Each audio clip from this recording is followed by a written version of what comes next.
Wales? So which way did Wales vote in the referendum? And we haven't left. And that is because you have been comprehensively betrayed by Westminster.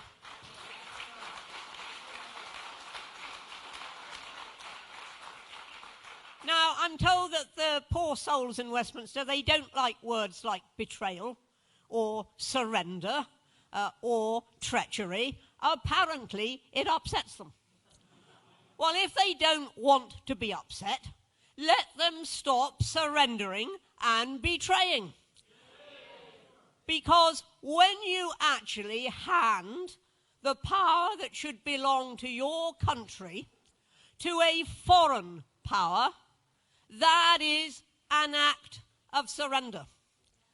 And when you remove from the negotiating table the single strongest card that our Prime Minister had, which was no deal, when you take that from the negotiating table and handicap your own Prime Minister in international negotiations, that is betrayal.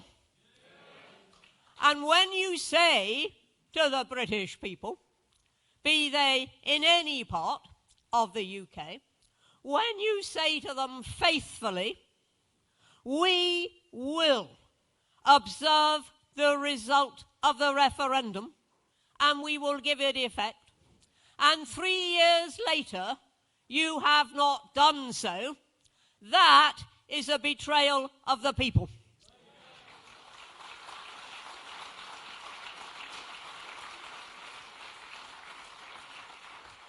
What, after all, did we expect that leave meant?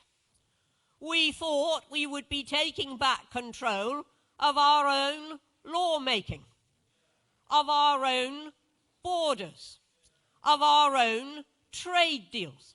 And we thought that in future, once we'd left, we were going to be governed solely by the democratically elected government of our country. And that is what we thought, because that is what leave meant. It meant go. And yet, now we have a deal. It isn't a deal at all, it's a new treaty.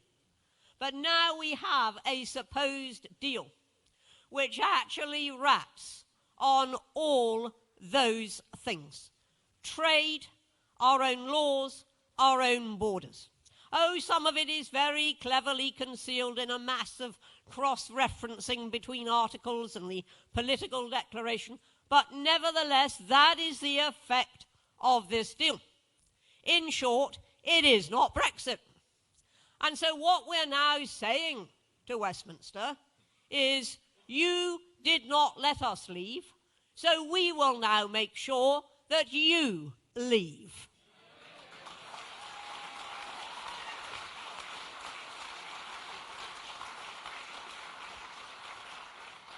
And that is why the Brexit Party is going to contest every single seat.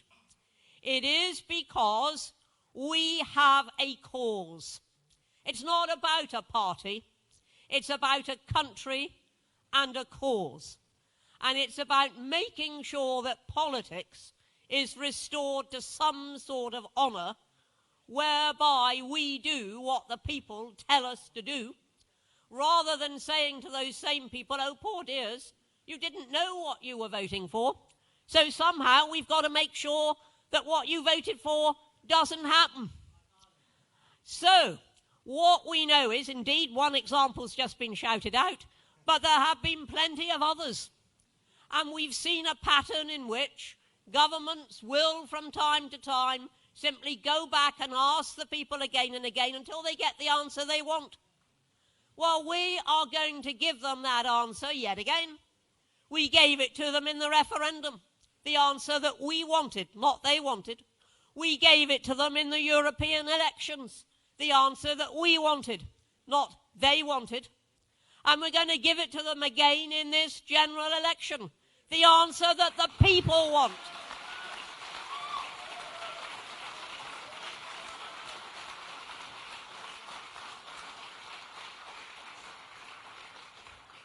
one of the biggest dangers of the mess that has been created at Westminster, in which everybody has been putting party before country, or personal opinion before the people's vote, or whatever it might be. But one of the most dangerous consequences of that is that very soon people will say, what is the point of voting? They ask us a question, and then they ignore the answer, because it's not the one they wanted or expected. So why bother?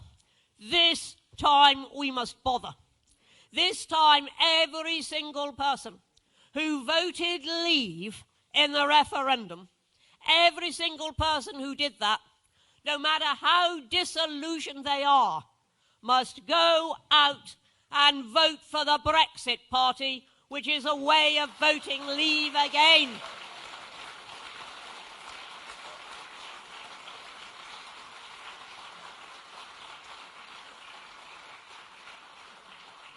Because the only way that that referendum is ever going to be put into effect is if we have a parliament, the large majority of whom are determined to leave in the real sense of the word. And that is why Nigel Farage offered Boris Johnson an electoral pact. And he said, right, because we all know that the Remainers are doing this in various areas, he said, right, we will go into those seats which wouldn't vote Tory if you paid them, and we will do that, and we will secure a Leave majority, not a coalition. We're not some branch of the Conservative Party, not that. But we will deliver a big Leave majority in the House of Commons. And what did Boris say? No. Well, all I can say is he will find that he will be leading the charge of the Light Brigade. It was a very, very arrogant decision, because if he really wants to leave, then he will make sure that leavers have the best chance in this election. Whether they are Brexit Party leavers, whether they are the genuine leavers in the Conservative Party, the very few but nevertheless genuine leavers in the Labour Party, no matter where they are, if they will back Leave, we will back them.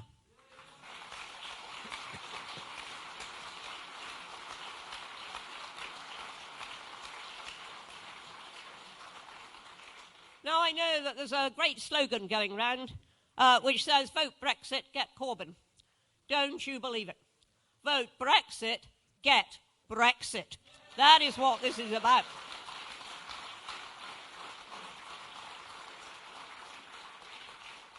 And that is the message we really do have to get over.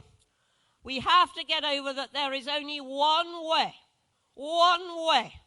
of ensuring that Britain leaves.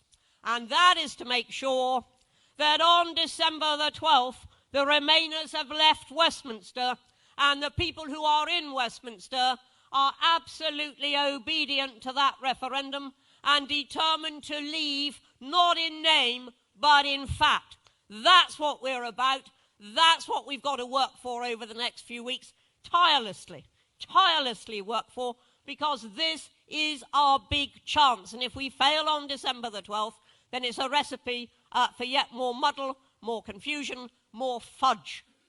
We will not fudge. We will deliver.